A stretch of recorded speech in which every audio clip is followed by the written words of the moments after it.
Eu gostaria que os irmãos abrissem a Bíblia em 1 Crônicas, capítulo 18. Nós vamos ler do versículo 1 ao versículo 6. Diz assim a palavra do Senhor: Depois disto, feriu Davi os filisteus e os humilhou. Tomou Agate e suas aldeias das mãos dos filisteus. Também derrotou os moabitas, e assim ficaram por servos de Davi e lhe pagavam tributo. Também Hadadezer, rei de Zoba, foi derrotado por Davi até Ramate, quando aquele foi restabelecer o seu domínio sobre o rio Eufrates. Tomou-lhe Davi 1.000 carros, 7.000 cavaleiros e 20.000 homens de pé. Davi jarretou a todos os cavalos dos carros, menos para 100 deles. Vieram os sírios de Damasco a socorrer a Hadadezer, rei de Zoba. Porém, Davi matou dos sírios 22.000 homens.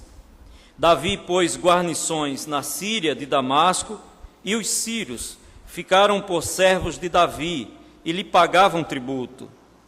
E o Senhor dava vitórias a Davi por onde quer que ia. Amém. E o Senhor dava vitórias a Davi por onde quer que ia. Meus amados irmãos, esse é um refrão, essa última frase desse texto que nós lemos.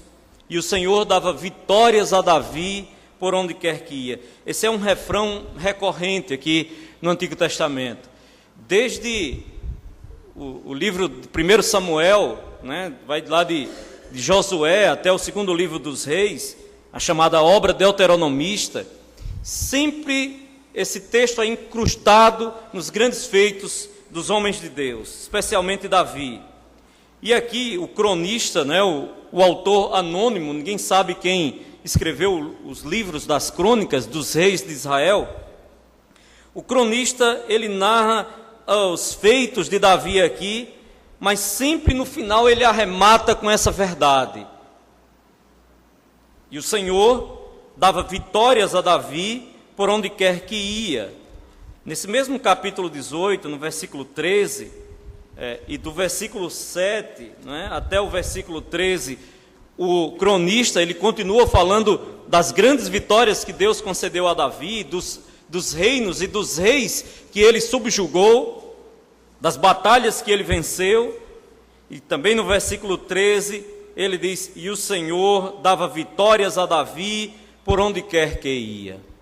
Desde o livro lá de 1 Samuel, também está escrito assim, das vitórias, no fechamento daqueles feitos na vida de Davi, estava lá no final sempre essa grande verdade altiva, que o Senhor dava vitórias a Davi por onde quer que ia. E sobre esse tema de vitórias, esse assunto tão importante nas nossas vidas, eu gostaria de compartilhar algumas verdades aqui na palavra de Deus. Porque nós vivemos em todo instante uma constante batalha, ou em constantes batalhas. Não há nenhuma aqui dos presentes, eu, vocês, que não vivamos momento após momento enfrentando determinadas batalhas. E nós somos lançados assim no mundo, e durante toda a nossa vida, essas lutas, essas batalhas acontecem. Não adianta nós fazermos aqui, elaborarmos aqui um tipo de pensamento de que determinadas vitórias não são importantes ou não devem ser trazidas aqui diante de nós, porque elas são reais, são verdadeiras e são necessárias. Ou é necessário que tenhamos vitórias em todos esses aspectos da vida? Em todas as fases da nossa vida, nós enfrentamos lutas, nós enfrentamos batalhas.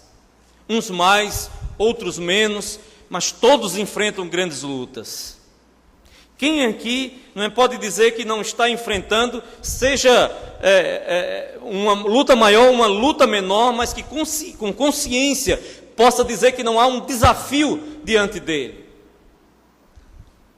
Só a pessoa que está morta, só a pessoa que está acabada, derrotada. Mas a pessoa que vive, ela tem diante de si batalhas e lutas a serem enfrentadas.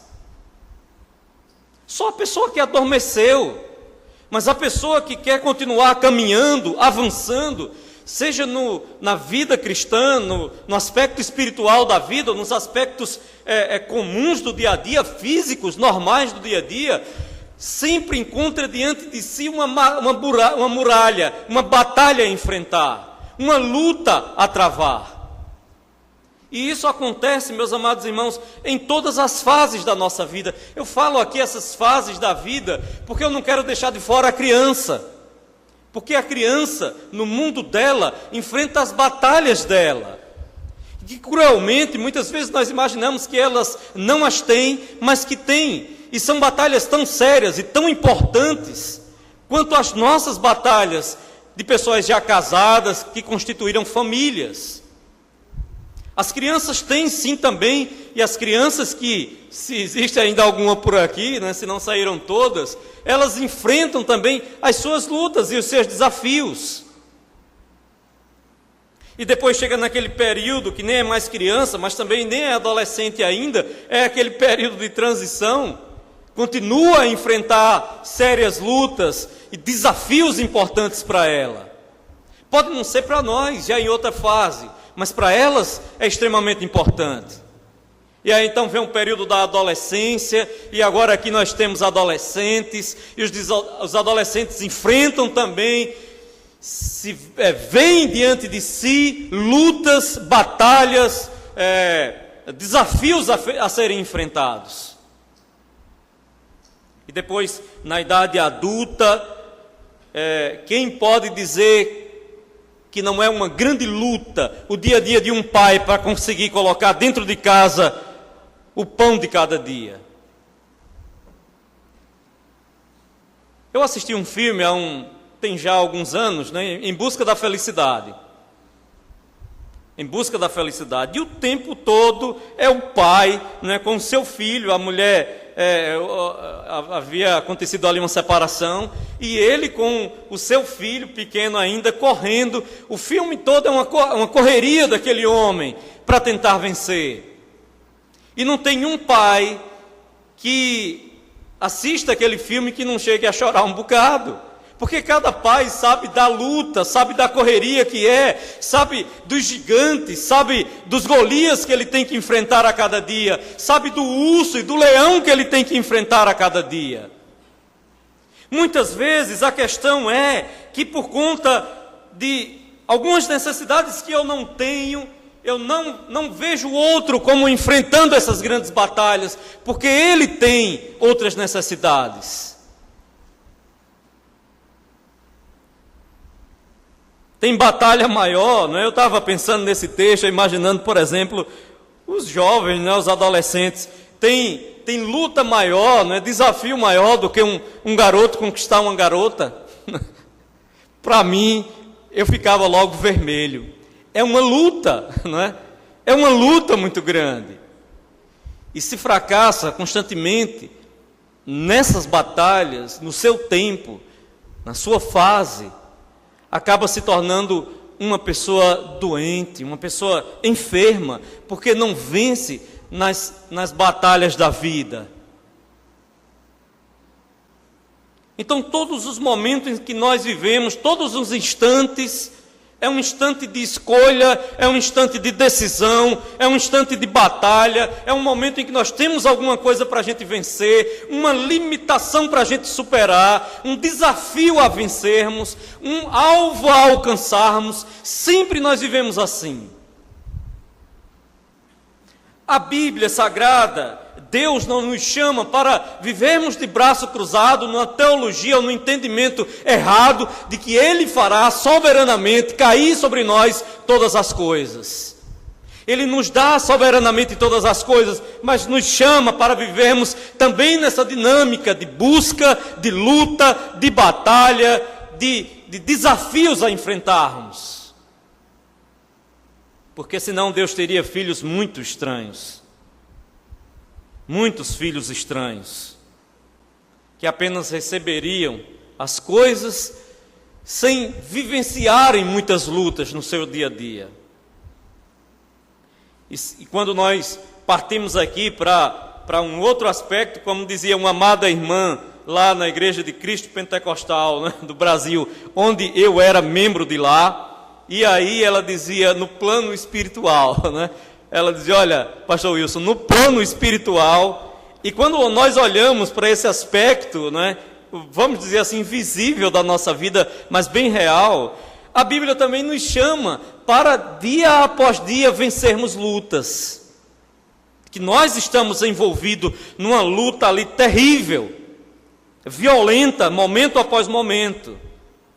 Em Efésios, por exemplo, no capítulo 6, versículos de 10 a 13, o apóstolo Paulo, depois de ter dado conselhos sobre a forma geral de se viver no lar, na sociedade, pais e filhos, os cônjuges, os patrões e os empregados, depois de dar conselhos vários sobre a vida cristã normal, aí então ele diz, quanto ao mais, sede fortalecidos no Senhor e na força do seu poder.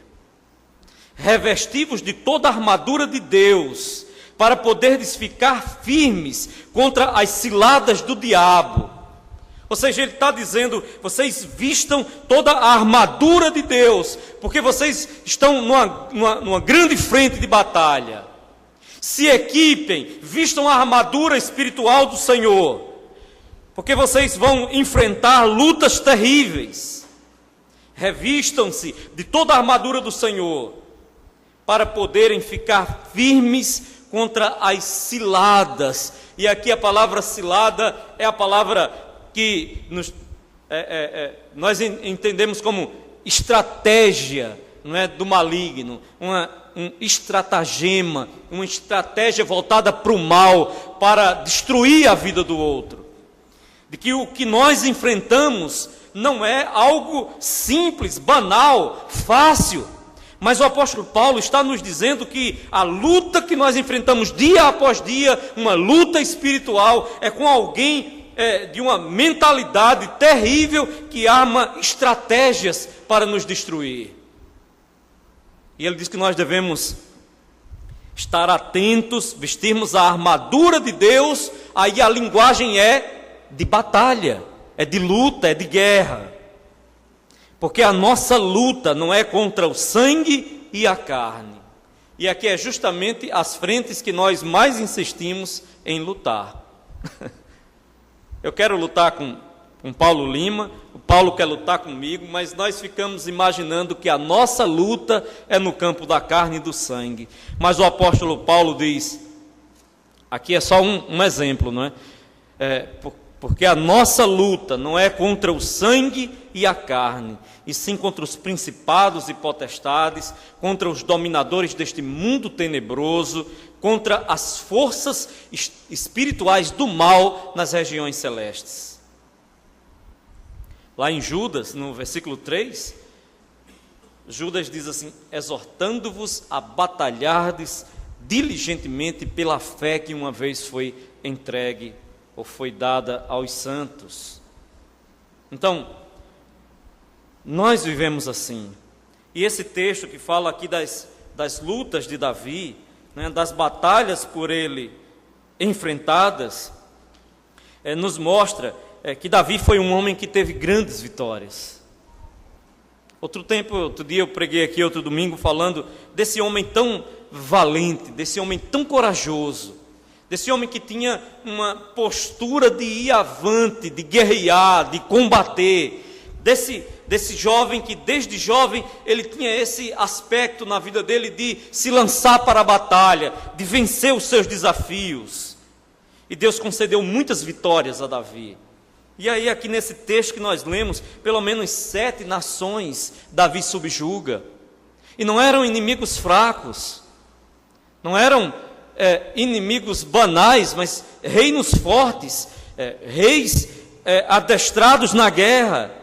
E ele derrotou os filisteus, os moabitas, um homem chamado Hadadezer, um homem poderoso também em batalhas. Davi derrotou os sírios, derrotou o reino de Edom, Amon e o reino de Amaleque. Pelo menos 7 nações.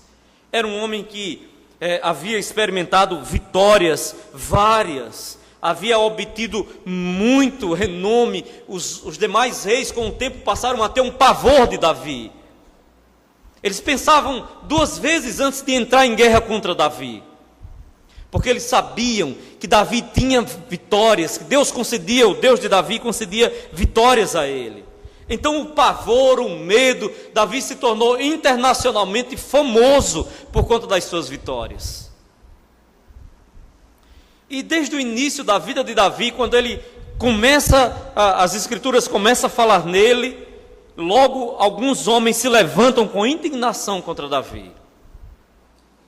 Por exemplo, quando ele começa a caminhar junto de Saul no reino, aí então umas mulheres elaboram um cântico, e aí quando Saul, o rei de Israel, não é, o primeiro rei, voltava das batalhas, as mulheres ali cantavam: Saul feriu os seus milhares, porém Davi os seus 10 milhares. E a Bíblia diz que aquilo causou indignação a Saul. A inveja tomou conta do coração dele. Ele queria ser o centro das atenções, e Davi já começava a ser visto como alguém profundamente abençoado, alguém que Deus lhe concedia vitórias. E o que eu acho bonito na vida de Davi, o que edifica as nossas vidas, e que a Bíblia nos traz aqui sobre a vida de Davi, é que Davi ele tinha uma perspectiva muito bela sobre Deus.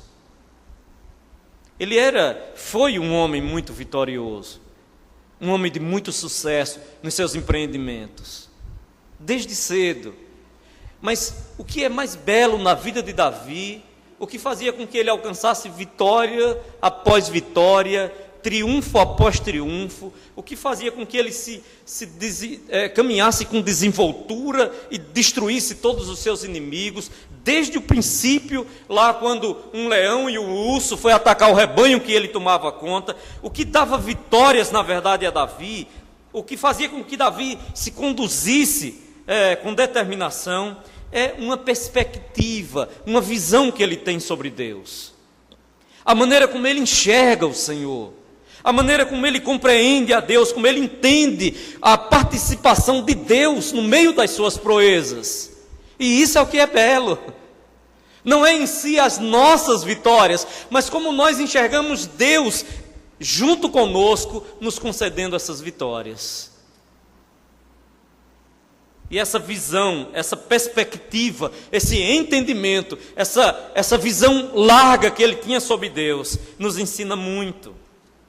A primeira coisa que essa visão de Davi, né, que desde a sua bem tenra juventude ali, estava presente na vida dele, caminhava junto com ele desde cedo. E uma coisa que Davi tinha muito maravilhosa, meus amados irmãos, é que desde cedo ele entendeu, ou entendia, que as suas vitórias, quem lhe concediam, era o Senhor. Parece uma coisa tão óbvia, mas é uma coisa que nós esquecemos tanto. Nós somos mestres em esquecermos essas obviedades. O Senhor é quem lhe dava vitórias. E eu estava folheando aí a palavra de Deus, né, lendo a palavra de Deus e vendo, por exemplo, que desde lá em 1 Samuel, no capítulo 17, versículo 37, o capítulo 17, é quando Davi vai enfrentar o gigante Golias. E Deus é tão bom, Deus é tão misericordioso, como traz para nós orientações, instruções, de como Ele concede vitórias ao seu servo, e dá para nós uma história tão bela, tão bonita, e que tantas crianças sabem. Davi vai levar... Ele estava tomando conta de ovelhas, um rebanho pequeno, por sinal, já que ele tomava conta sozinho do rebanho, então o rebanho era bem pequeno, não era um grande rebanho. Ele tomava conta daquele rebanho, então ele tinha uma atividade desprestigiosa, os pastores não tinham prestígio naquela época. Os guerreiros sim, mas os pastores não. Davi era ainda bem jovem. Alguns estudiosos acham que menos de 20 anos, porque com 20 já podia se alistar para participar das batalhas, das guerras. E possivelmente Davi estava tomando conta do rebanho, porque era o mais jovem e tinha menos de 20 anos ainda. Mas ele vai levar um lanche, um alimento para os soldados que estavam na frente de batalha, para os seus irmãos e para o comandante da guarda do exército de Israel. E quando ele chega lá, ele escuta que havia uma coisa muito estranha acontecendo, ele percebe isso. E aí ele começa a questionar o que era que estava acontecendo. E aí então conta para ele que havia um homem ali, um gigante, que estava afrontando os exércitos do Deus vivo, do Deus de Israel. E que todos os homens de guerra do exército de Israel estavam apavorados com medo do gigante. E aí então, ele se dispõe a lutar, ele insiste em combater aquele gigante, ele é levado até a presença de Saul, até a presença do rei. E o rei Saul não acredita que ele poderia ter vitórias diante de um gigante, um homem talvez com cerca de 3 metros de altura, tem que ter fé para acreditar. E aí então, Davi diz a Saul: olha, enquanto eu tomava conta do rebanho, veio um urso e eu matei o urso. E veio também um leão, e eu matei o leão e tirei a ovelha das garras do leão. E aí, desde cedo, a gente começa a notar esse aspecto maravilhoso na vida de Davi. Como ele tinha fé que Deus lhe daria a vitória. Não as habilidades dele, a agilidade dele. De que ele ter derrotado um urso, ter matado um urso, ter matado um leão. E a Bíblia usa uma linguagem interessante, diz que ele pegou ali na barba do animal e o matou. E aí então, desde cedo a gente nota um aspecto bem interessante. Lá em 1 Samuel 17, 37, Davi diz assim a Saul: o Senhor me livrou das garras do leão e do urso. Ele me livrará das garras deste filisteu, das mãos deste filisteu.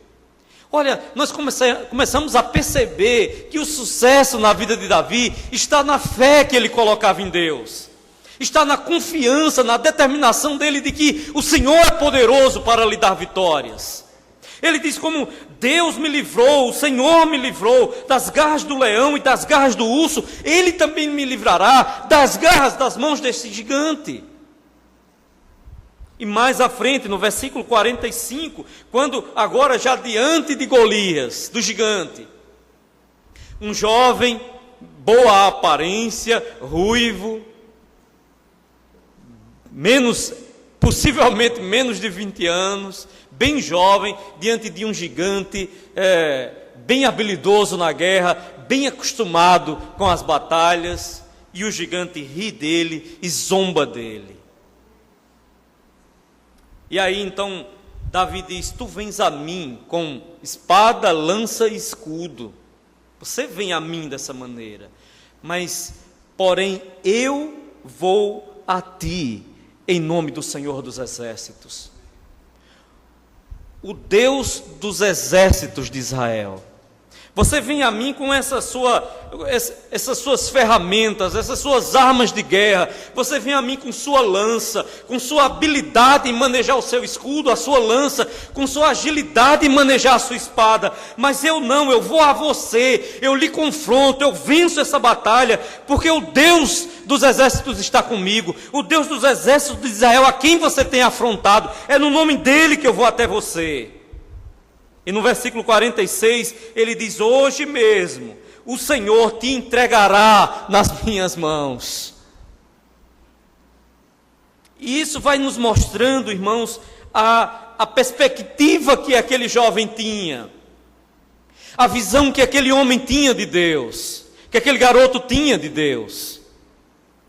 E isso é maravilhoso para os adolescentes, os jovens que estão aqui, que é necessário se aprender desde cedo que as nossas vitórias são devidas às ações poderosas do Senhor, à interferência de Deus nas nossas vidas.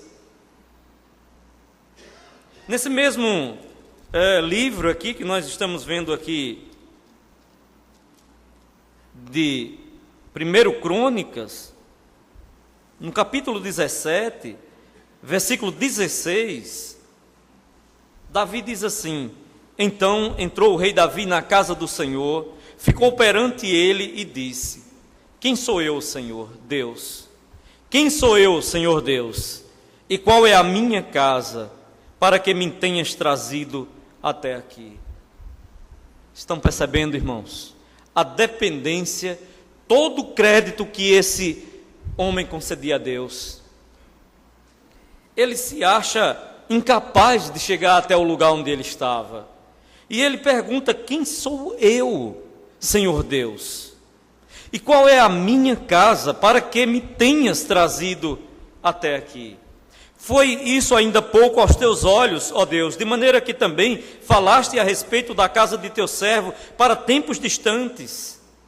E eu acho lindo essa linguagem do cronista aqui. E me trataste como se eu fosse homem ilustre, ó Senhor Deus. Como se eu fosse, eu não sou. Quem sou eu para estar aqui nesse lugar onde o Senhor tem me colocado? E ele acredita toda a vitória, todo o êxito, toda a glória, todo o sucesso nas suas batalhas, ele acredita ao Senhor. No capítulo 18, que nós lemos, no versículo 6 e 13, nós lemos isso. E o Senhor dava vitórias a Davi por onde quer que ia. E ele desde moço aprendeu isso. Isso passou a ser uma fé também no meio do povo de Israel. Em Provérbios 21, 31, está escrito: o cavalo prepara-se para o dia da batalha, mas a vitória vem do Senhor. Outro dia eu estava lá na roça, um irmão ligou para mim. Ele disse: olha, eu vou viajar, vou fazer um concurso. São milhares de concorrentes, são milhares de candidatos. E aí ele me disse mais, lá em Provérbios 21, 31, e eu lembrei desse texto e coloquei aqui. Ele disse: eu estou indo, mas o cavalo prepara-se para o dia da batalha, mas a vitória vem do Senhor. Isso deve ser uma prática, irmãos, da nossa vida. Nós não podemos entender erradamente a soberania do Senhor. Deus é soberano, mas nós temos que ter essa confiança, essa firmeza, essa determinação, essa fé de que o Senhor nos dará vitórias. Isaías 43, 2, está escrito: quando passares pelas águas, eu serei contigo. Quando pelos rios, eles não te submergirão. Quando passares pelo fogo, não te queimarás, nem a chama arderá em ti. E nós temos que aprender com esse grande homem de Deus, com Davi, que as vitórias que ele obteve, que nós obtemos, elas são vitórias concedidas a nós pelo Senhor, quando nós nos dispomos com fé, quando nós cremos que o Senhor há de nos conduzir em triunfo. Outra coisa que a palavra de Deus nos mostra, através da vida de Davi, é que as vitórias que o Senhor concedia a Davi, servia, ele entendia isso, servia para testemunhar aos povos a grandeza de Deus. Ele não enxergava as vitórias de Deus em sua vida, os seus triunfos, o seu sucesso, como um fim em si mesmo. Mas ele começou a entender que as vitórias que Deus estava lhe concedendo ia muito além do que uma questão pessoal com ele, mas servia como testemunho para mostrar aos povos que em Israel há um Deus poderoso, em Israel há um Deus imanente que habita num alto e sublime trono, mas é um Deus também, um Deus transcendente, mas é também um Deus imanente, um Deus que participa, que vive com o seu povo, que participa das batalhas juntamente com o seu povo. Um Deus que opera maravilhas no meio dos seus filhos. E os seus filhos, o povo de Israel, deveria na verdade ser uma vitrine para o mundo das ações poderosas de Deus na vida do povo de Israel.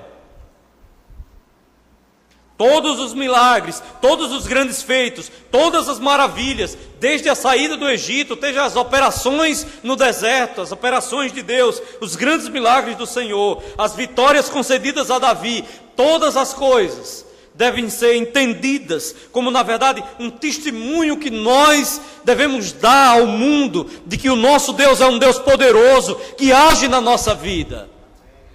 Não um Deus distante, um Deus longe, um Deus que não se importa, um Deus sem poder, mas um Deus que misericordiosamente nos concede grandes vitórias, feitos tremendos na nossa vida. E lá em 1 Crônicas, no capítulo 16, 1 Crônicas 16, antes desse texto, que nós lemos aqui, que fala das diversas vitórias de Davi, no capítulo 16, a partir do versículo 7, quando diz que pela primeira vez Davi chamou Asaf e a seus irmãos e incumbiu esses homens de celebrarem com hinos ao Senhor no culto. E aí então Davi compõe um salmo em ações de graças. E aí eu quero ler para os irmãos apenas acompanhem como os feitos de Deus na vida de Davi e também no meio do povo de Israel servem de testemunho para as outras nações.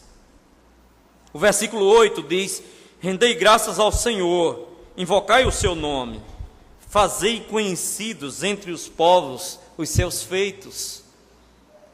Falem dos feitos do Senhor entre os povos. O versículo 23 diz: cantai ao Senhor todas as terras, proclamai a sua salvação dia após dia. Anunciai entre as nações a sua glória, entre todos os povos as suas maravilhas. O versículo 28 diz: tributai ao Senhor, ó famílias dos povos, tributai ao Senhor glória e força. E no versículo 31, alegrem-se os céus e a terra exulte, diga-se entre as nações, reina o Senhor. Há um rei poderoso em Israel. E Davi, ele entende essas coisas. Em 1 Samuel, lá no evento da batalha de Davi com o gigante Golias, no versículo 46 e também no 47, Davi diz assim: hoje mesmo o Senhor te entregará nas minhas mãos, ferir-te-ei, eu vou cortar a sua cabeça, e toda a terra saberá que há Deus em Israel. Não era uma questão pessoal, irmãos. Não era uma questão que se limitava entre Davi e Golias, mas aquela vitória tremenda que Deus daria a Davi, ele entendia pela fé que Deus lhe daria essa vitória, e ele diz: essa vitória que eu terei diante de você, seu filisteu incircunciso, será para atestar diante dos povos, para que toda a terra saiba que há um Deus poderoso em Israel. Não é uma questão apenas de Davi ser vitorioso diante do gigante, mas de toda a terra saber que naquela vitória se manifestava o Deus poderoso de Israel. E toda a terra saberá que há Deus em Israel. E no versículo 47, Davi diz novamente: saberá toda esta multidão que o Senhor salva, não com espada, nem com lança, porque do Senhor é a guerra. Do Senhor é a guerra. Sabe, igreja, uma coisa bela aqui, uma consequência dessa visão que Davi tinha, de que essas vitórias que ele obtinha, de que o seu sucesso servia para testemunhar a grandeza de Deus e não as suas habilidades. A consequência é que isso tornava Davi um homem humilde. Ele sabia a quem pertencia a glória. Ele sabia que as suas vitórias, os seus feitos ali, na verdade eram feitos do Senhor através dele.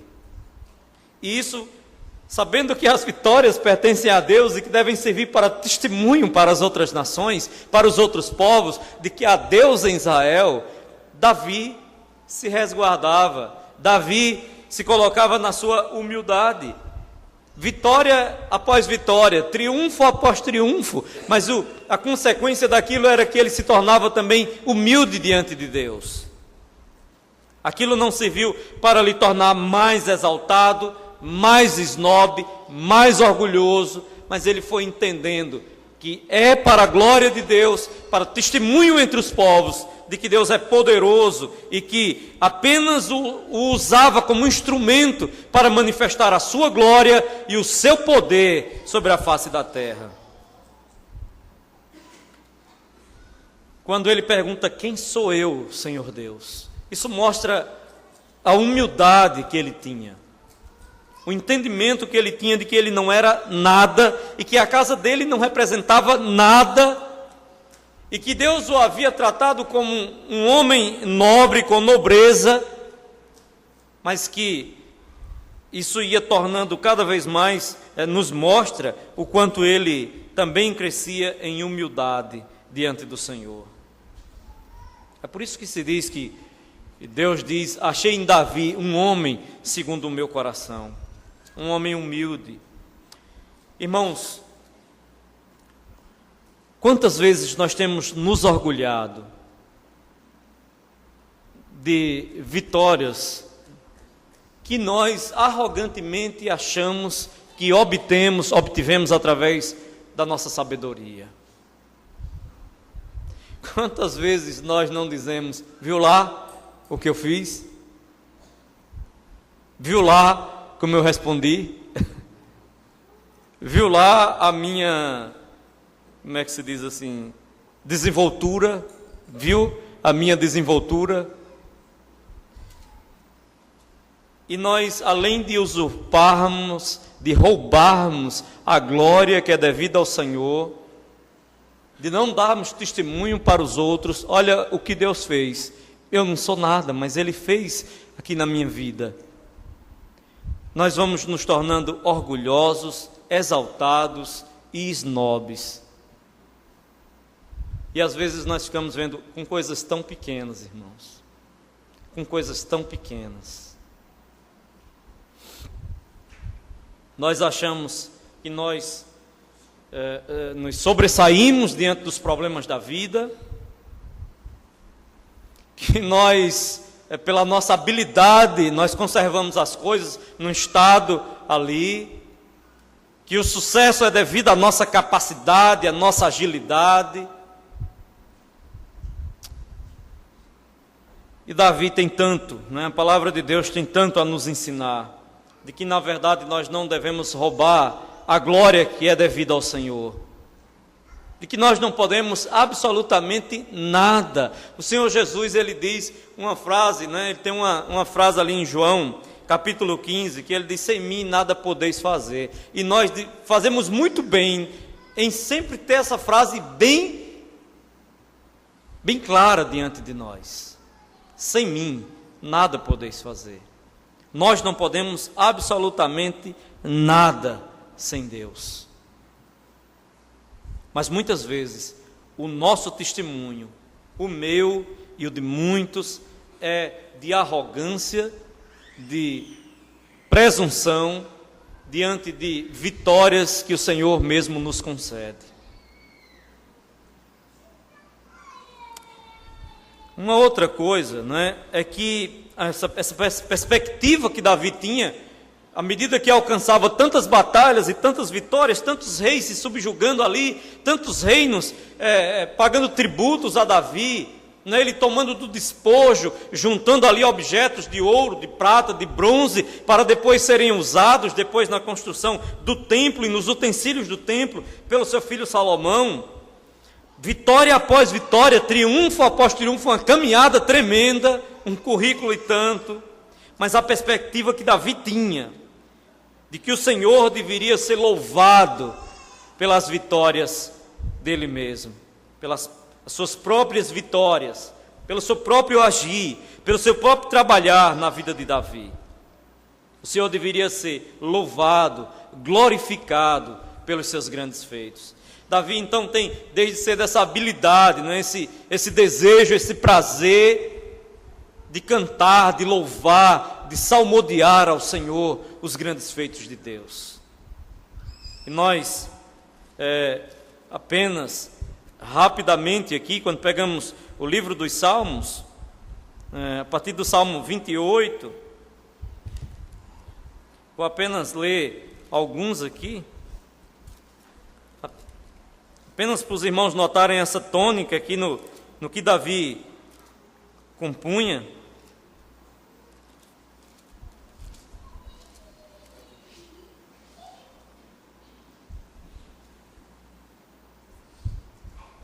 Salmo 18, melhor dizendo, Salmo 18, versículo 6.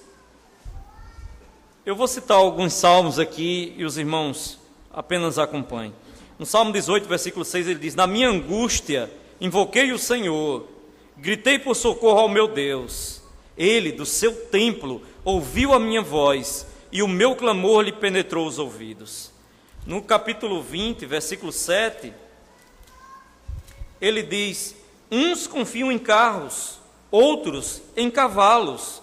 Nós, porém, nos gloriaremos em o nome do Senhor nosso Deus. Nos seus cânticos, nas suas composições, na sua obra poética, ele acredita a Deus, ele louva o Senhor pelos grandes feitos do Senhor. Uns confiam em carros, outros em cavalos. Nós, porém, nos gloriaremos em o nome do Senhor nosso Deus. No Salmo 23, versículo 4, aquele versículo tão conhecido, né? Ainda que eu ande pelo vale da sombra da morte, não temerei mal nenhum, porque tu estás comigo. No Salmo 24, versículo 8, ele diz: quem é o Rei da glória? O Senhor, forte e poderoso, o Senhor poderoso nas batalhas. No Salmo 27, versículos de 1 a 3, ele diz: o Senhor é a minha luz e a minha salvação, de quem terei medo? O Senhor é a fortaleza da minha vida, a quem temerei? Quando malfeitores me sobrevêm para me destruir, meus opressores e inimigos, eles é que tropeçam e caem.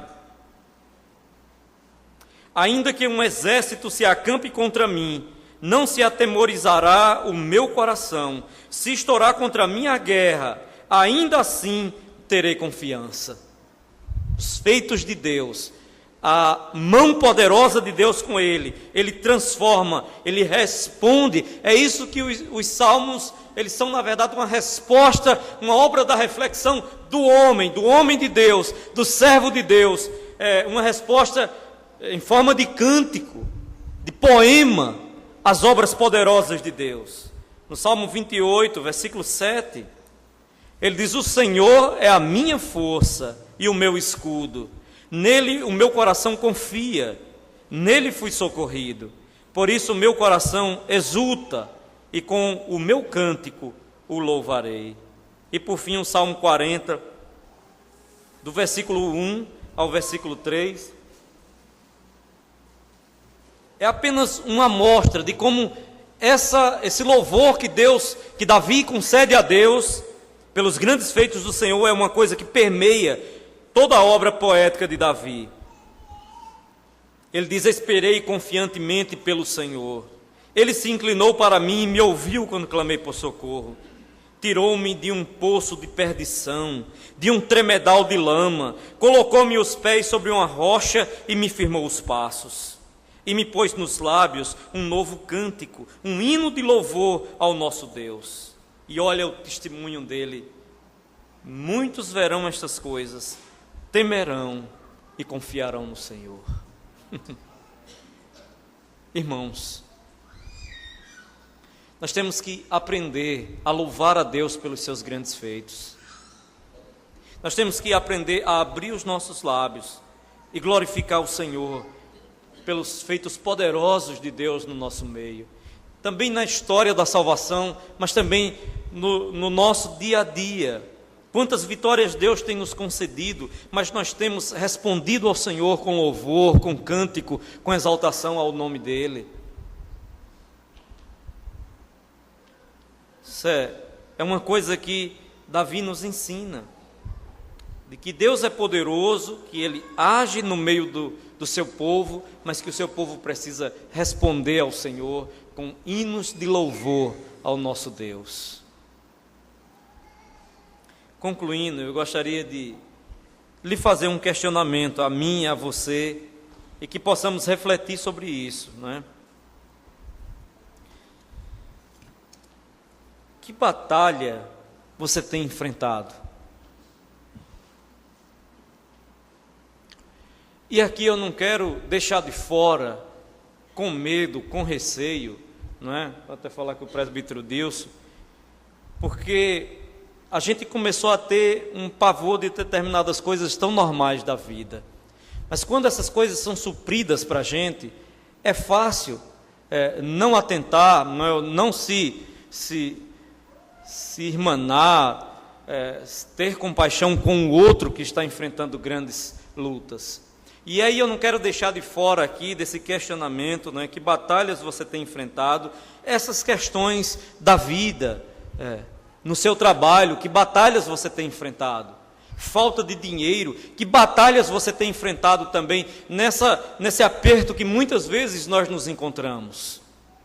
Porque é uma batalha real e verdadeira, e ela não pode ficar de fora do nosso relacionamento com Deus. Há até um livro, não é, já bem antigo, que tem um título assim: se o dinheiro não é Deus, então por que muitas vezes as pessoas o adoram, né? Não é a questão de adorar essas coisas, mas porque essas coisas são uma necessidade na nossa vida. A sua saúde, o seu relacionamento conjugal. Que batalhas você tem enfrentado? Há batalhas, irmãos, dificílimas no relacionamento, na vivência entre um homem e uma mulher. Passar 1 ano, 10 anos, 20, 30 anos casados, ali dorme junto, acorda junto, tem um pensamento, outro tem outro pensamento, um quer uma coisa, o outro quer outra coisa, um pensa numa coisa, outro pensa em outra coisa. Existem choques que acontecem no relacionamento e que ali, muitas vezes, nós travamos as maiores batalhas da nossa vida. Uma senhora passando uma manhã em casa, sempre ela costumava ir lá, né? E aí ela vendo, eu correndo para preparar as meninas para ir para a escola, elas eram bem pequenas, e ali Karine, aquela correria toda, como é em qualquer lar, em qualquer casa, e a paciência. E aí então, ela olhando, sentada, aquele movimento todo, e disse: tem que ser santo mesmo, viu, Wilson? Tem que ser santo mesmo, porque para passar por essas coisas todo dia, tem que ser santo mesmo, viu? Ter até aquele negocinho na cabeça. E todos os casados aqui sabem disso. Irmãos, quantas lutas nós não temos travado. Não é questão de brigas dentro de casa, disso e daquilo, mas questão da própria diferença de personalidade, de escolhas, de vontades, de desejos, de questões de sexo, de questões de dinheiro, de tantas questões que envolvem o próprio relacionamento entre um homem e uma mulher. E quantas batalhas, os demais anos, de décadas de casado aí, podem fazer aí uma retrospectiva e ver quantas batalhas, não é? E dizer aí para sua esposa, quantas batalhas, não é, amor? Passamos aí esses nossos anos. E como Deus tem nos concedido vitórias. E como tantos casais aqui podem dizer, até aqui nos ajudou o Senhor. Né? Até aqui nos ajudou o Senhor. Que batalhas você tem enfrentado? Você que é jovem, você que tem decisões tão importantes para tomar sobre sua vida profissional, sobre que faculdade você vai fazer. Isso pode ser coisa de só menos importância para outros, mas para alguns aqui não. Isso é importante, e é porque alguns trataram essas questões com uma espiritualidade manca, com uma espiritualidade errada, é que muitas vezes hoje tem problemas nessas áreas. Mas são coisas sérias, são batalhas sérias, que os jovens também têm enfrentado. E eu quero dar uma palavra aos jovens aqui da igreja, aos adolescentes da igreja, para que confiem no Senhor, para que entreguem as suas vidas ao Senhor. A Bíblia diz: entrega o teu caminho ao Senhor, confia nele e o mais ele fará. Eu lembro quando eu era jovem, eu tinha esses desafios também. Eu tinha muitas vezes esses temores, esses medos, essas ansiedades. Mas eu também tinha ali um Deus que estava comigo. Quando eu me converti, entreguei minha vida ao Senhor, o Senhor pôde me sustentar em todos os meus caminhos. A gente pode falar aqui também, e trazer aqui à tona também, os ministérios de tantos aqui na igreja. Cada um aqui na igreja tem um ministério, tem um chamado, tem uma vocação de Deus. Não há aqui ninguém inútil, nem fora dos planos de Deus, da obra do Espírito em lhe conceder um dom. Mas como isso envolve muitas vezes dúvidas, questionamentos, dificuldades, como muitas vezes a gente não enxerga com clareza aquilo que Deus quer de nós, e só quem está passando por isso é que sabe. Quantas vezes a gente não é criticado que não foi corajoso, que não foi isso, que não foi aquilo, que não houve desprendimento, que não houve isso, que não houve aquilo. Mas só quem está passando é que sabe. E eu quero encorajar você, no meio dessas batalhas também, sobre o seu ministério, sobre o chamado de Deus na sua vida, para que você enfrente essas lutas, essas batalhas, com fé, entregando sua vida ao Senhor. Confie no Senhor e lance sobre Ele as suas ansiedades, porque Ele tem cuidado de você. 1 Pedro 5,7.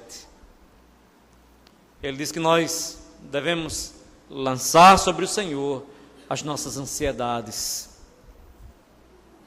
Ansiedade é uma coisa terrível. É um medo que você não sabe do que é.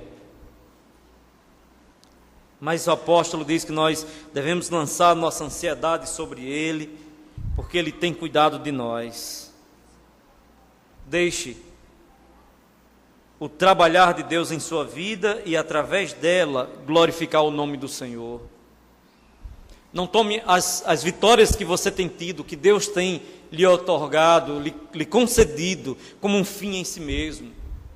Não tenha aí uma idolatria do comportamento correto, uma idolatria, não é, da virtude, onde você acha que o sucesso que você tem tido, a vitória que você tem alcançado, o trilhar os caminhos do Senhor, é fruto, não é, da sua virtude. Mas entenda, deixe Deus trabalhar na sua vida, através dela, e que isso sirva para glorificar o nome de Deus em todos os seus caminhos. E por fim, louve ao Senhor a cada dia, porque todos os dias Deus tem lhe concedido vitórias. Que Deus então nos abençoe, que Deus nos conceda vitórias e mais vitórias. Que Deus nos abençoe. Em nome de Jesus, aplique sua palavra no nosso coração.